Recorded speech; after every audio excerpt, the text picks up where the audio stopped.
Bem-vindos ao Livros com Bolo, eu sou Ed Van Fel e estamos lendo Crônicas de Limiar 1, O Necromante, capítulo 3. Sócios vêm, sócios vão.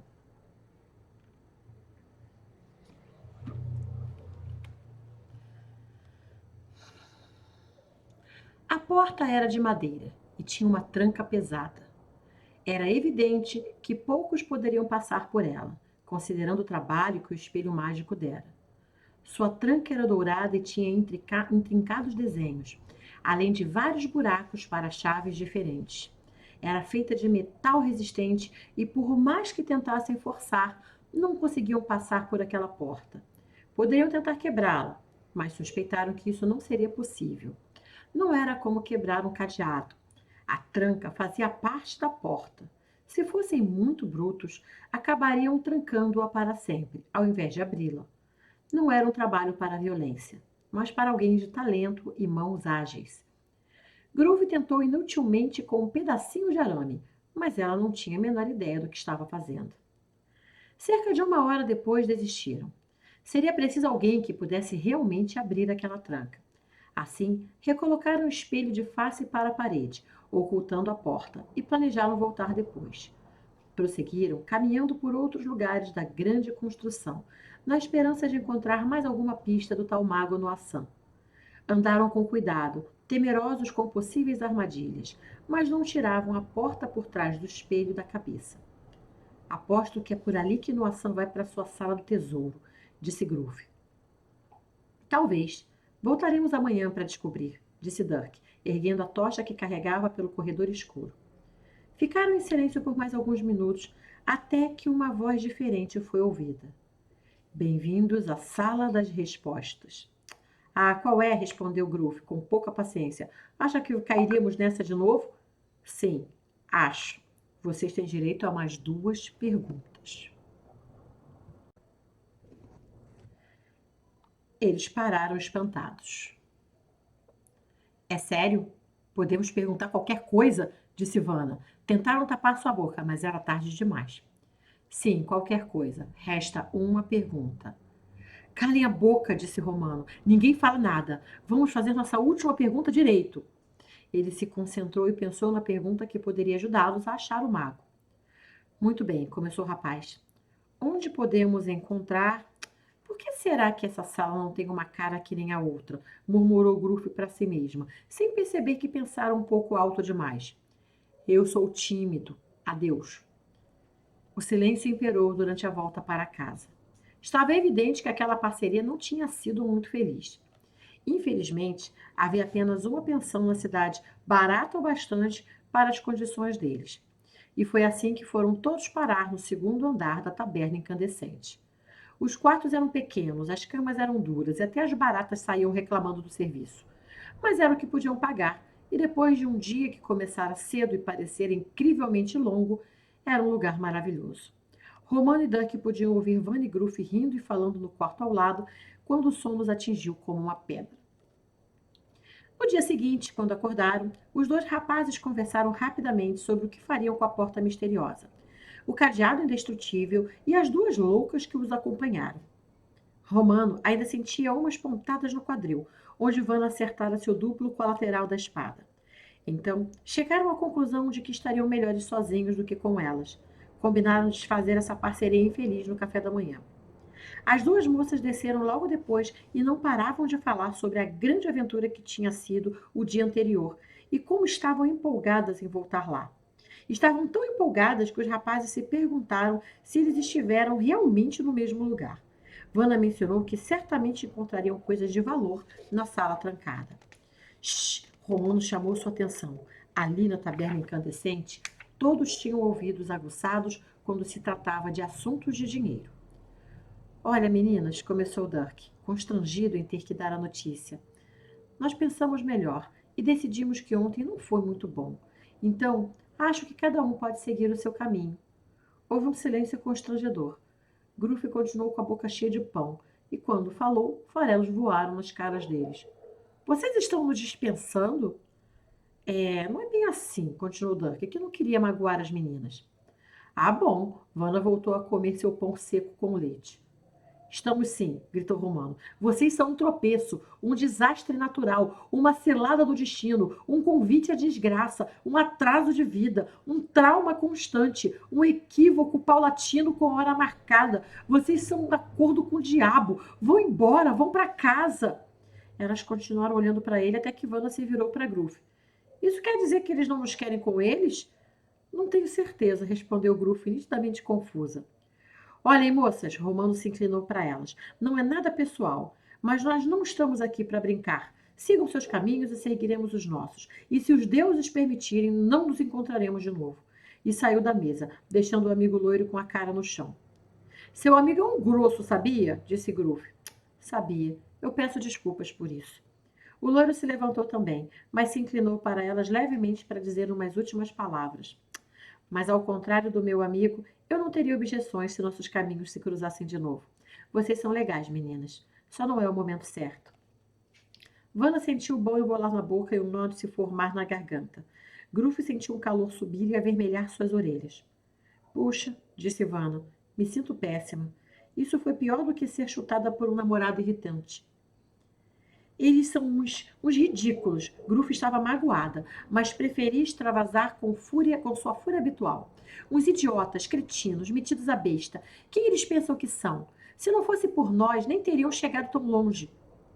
Wanda levantou a cabeça, bebeu o resto do leite para empurrar o pão garganta abaixo, junto com aquele sapo, e levantou-se, puxando a amiga com ela. Na rua, encontraram os dois rapazes perto de suas montarias.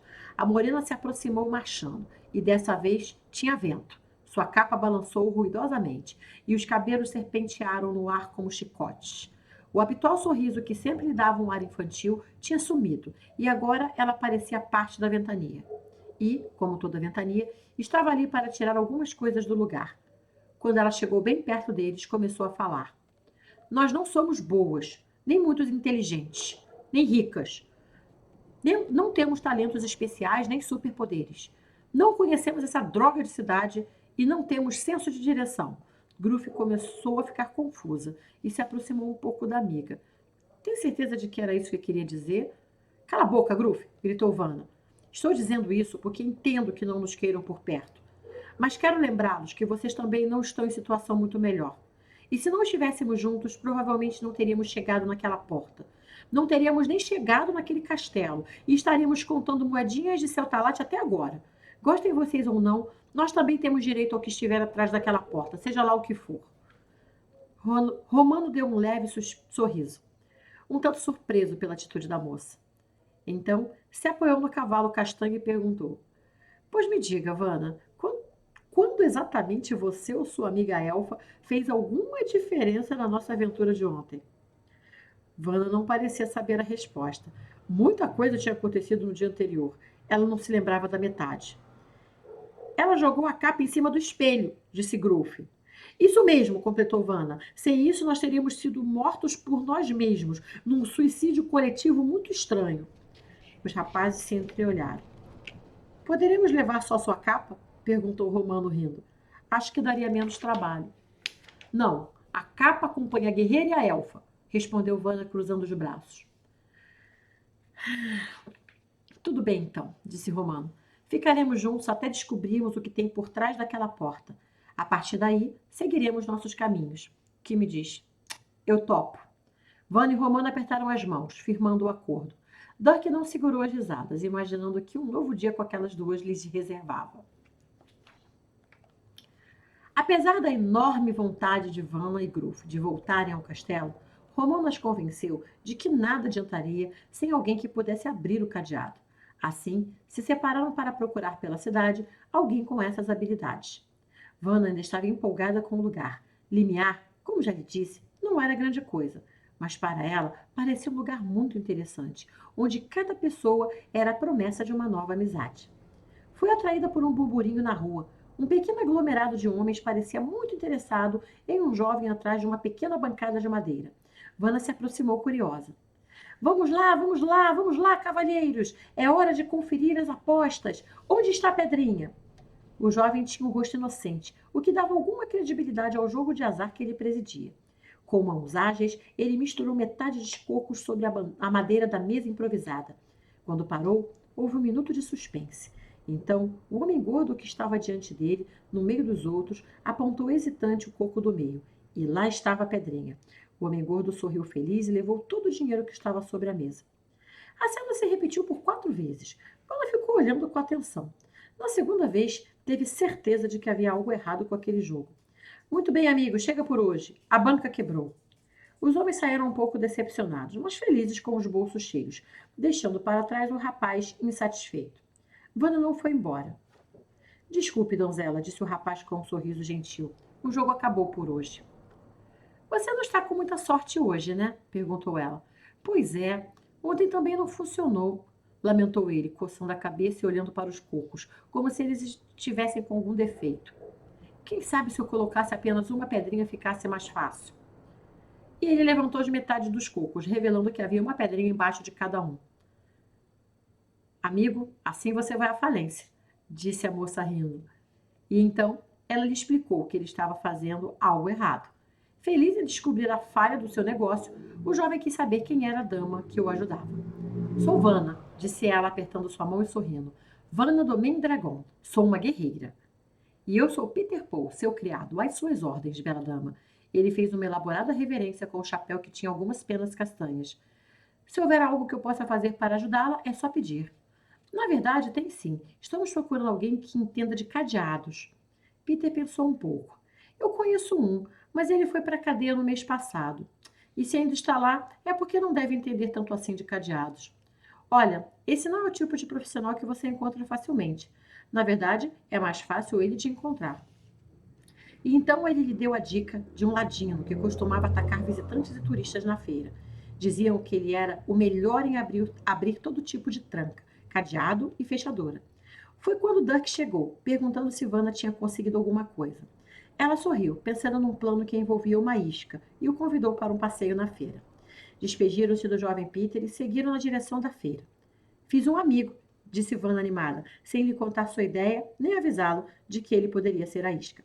Que bom, Dirk sorriu, imaginando quanto tempo levaria para ela criar os 3 inimigos para compensar o amigo que fizera. Mas me diga, por que viemos para cá? O rapaz observava o movimento de pessoas comprando frutas e roupas, enquanto mercadores gritavam seus melhores preços e produtos. Nem perceberam quando o homem de capuz violeta profundo passou por eles, quase esbarrando em Vanna. A moça sentiu algo por uma fração de segundos. Sentiu um perfume familiar e lembranças desconexas de coisas que ela não vivera pulsaram em sua mente. O coração acelerou e borboletas farfalharam em seu estômago. Estou com fome, deduziu ela. Quer uma maçã? Ofereceu Duck, apontando para uma barraca de frutas bem vermelhas. Vala aceitou. Duck mandou escolher 2 frutas da barraca e pagou com algumas moedas. Ela agradeceu, derretendo-se com um ato gentil. Depois da primeira mordida, resolveu puxar conversa. Como vocês dois vieram parar em Limiar? Romano vem em busca de dinheiro. Não tinha muita oportunidade lá na nossa terra.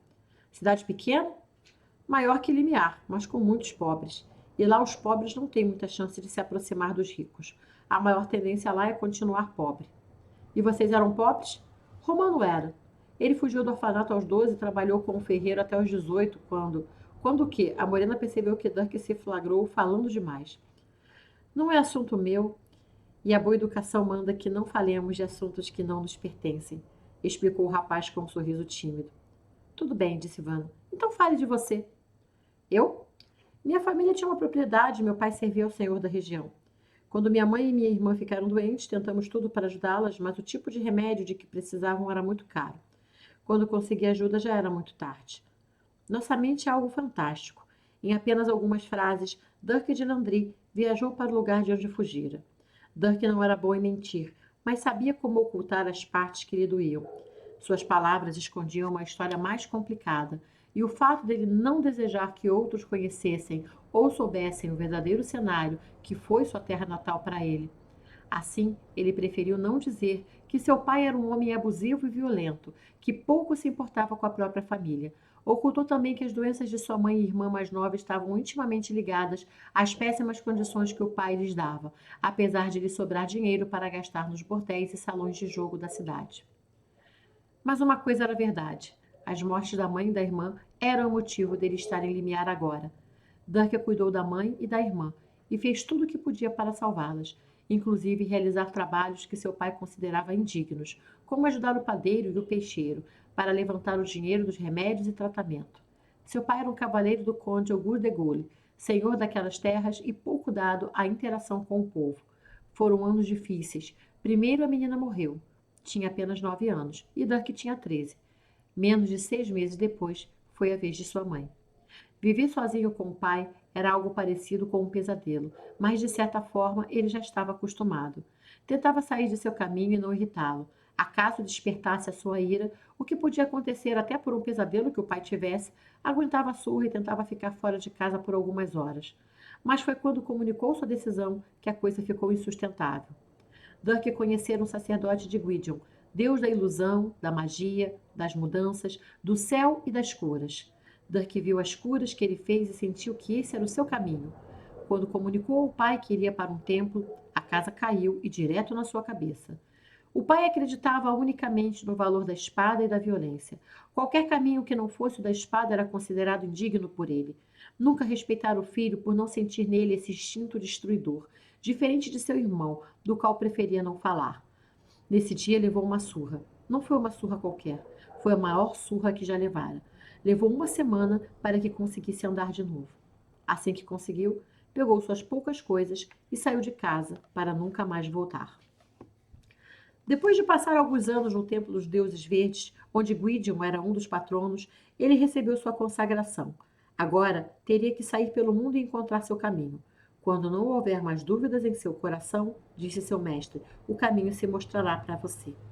Dirk partiu com um amigo de longa data, e foi assim que ele e Romano saíram do condado de Fledcrolig e chegaram a Limiar. Um rapaz esbarrou neles.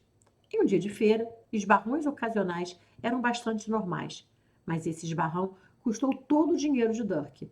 Não que fosse muito, mas era tudo o que tinham. Não levou mais do que 4 segundos para o noviço perceber que sua sacolinha de moedas tinha desaparecido. Ei! Gritou ele, olhando para trás e vendo o gatuno se esgueirando entre as pessoas. Aquele ladrão roubou meu dinheiro! Imediatamente Ivan e Dirk dispararam atrás do meliante, que, ao se ver perseguido, correu desajeitadamente, derrubando algumas barracas no caminho. Num ato de desespero, quando percebeu que os dois estavam se aproximando, o ladrão pegou uma garrafa de suco de laranja que estava sendo vendida numa barraca e jogou nos seus perseguidores. Dirk e Ivana pararam, protegendo-se com as mãos. Achavam que era algum líquido ácido ou coisa assim. Quando perceberam que era só suco de laranja, continuaram a correr atrás do ladrão, que jogou a garrafa para cima e continuou a correr, dessa vez sob vários gritos de protestos pelo prejuízo que causara no caminho. Vendo seus perseguidores ficando para trás, o ladrão achou que estava conseguindo fugir e já esboçava um sorriso de vitória quando bateu violentamente em alguém. Esse alguém o pegou pela gola e o segurou firmemente até que Van e Dirk chegassem. Romano, que bom que você estava por aqui, disse Dirk recuperando o fôlego. Por que estão atrás desse sujeito? Perguntou o moreno. Porque ele roubou meu dinheiro. Não roubei não, disse o ladrão que tinha uma voz meio esganiçada. É tudo mentira. Eu só estava correndo por aí derrubando coisas, só isso. É um esporte. Romano achou a pequena sacola de couro nas vestes do jovem e jogou-a para o amigo, que a apanhou no ar. Então, puxaram o meliante para um lugar mais discreto, antes que os vendedores promovessem um linchamento ou algo do tipo. Somente então, Gruff apareceu. Ela detestava o vexame e preferia ficar de longe quando Van arrumava suas confusões. Meu irmão, você tá maluco tentando roubar gente que anda armada? Disse Romano, sacudindo o homem pela gola. Os desarmados nunca têm dinheiro nenhum. Ai, não me sacode que você pode trocar meus órgãos de lugar. Vamos levá-lo para a Torre da Justiça, disse Gruff. A torre não, por favor. Se me pegarem de novo, vou me aceitar. Então a gente vai te devolver para os feirantes. Não, por favor, também não. Eles vão me bater com paus. O que nós fazemos com você então? Perguntou Romano. Eu tenho uma ideia, disse Ivana. Amigo, você é um ladrão, certo? O jovem ladrão franziu o senho. É uma pergunta capciosa? Se você é um ladrão, pode arrombar portas e cadeados. Sabe arrombar portas e cadeados, não sabe? Continuou Ivana. Claro que sei. Que tipo de ladrão eu seria se não soubesse isso? Ótimo. Então já sabemos para onde você vai. Como é o seu nome mesmo? O rapaz, que tinha uma barba rala por fazer e uma roupa simples de couro com um manto que, apesar da intenção, não lhe dava um ar misterioso, Se ajeitou para parecer mais apresentável. Nike. Meu nome é Nike. E já aviso que vou querer 60% de tudo que encontrarmos. Romano bateu na sua cabeça. Ai, tá bom. 10% e não falamos mais nisso. Fim do capítulo 3.